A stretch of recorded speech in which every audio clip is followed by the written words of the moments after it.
לקחה לידיה את אותה תינוקת והובילה אותה למרחב בטוח.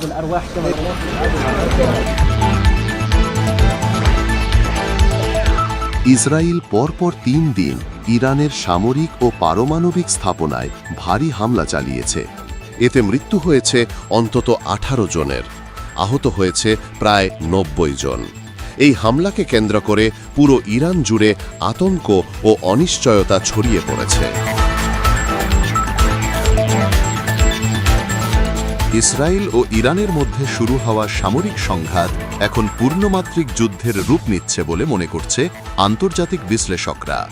Israeli সেনাপ্রধান Eyal Jamir এক বিবৃতিতে জানিয়েছেন, ইরানের উপর চলমান সামরিক অভিযান আরও তীব্র ও ব্যাপক করা হবে। তিনি এটিকে ইতিহাসের একটি নজিরবিহীন পদক্ষেপ হিসাবে উল্লেখ করে বলেন, এই পদক্ষেপ ইসরায়েলের অস্তিত্ব রাখাই জরুরি ছিল এবং ভবিষ্যতের নিরাপত্তা নিশ্চিত করতে এই হামলা চালানো হয়েছে।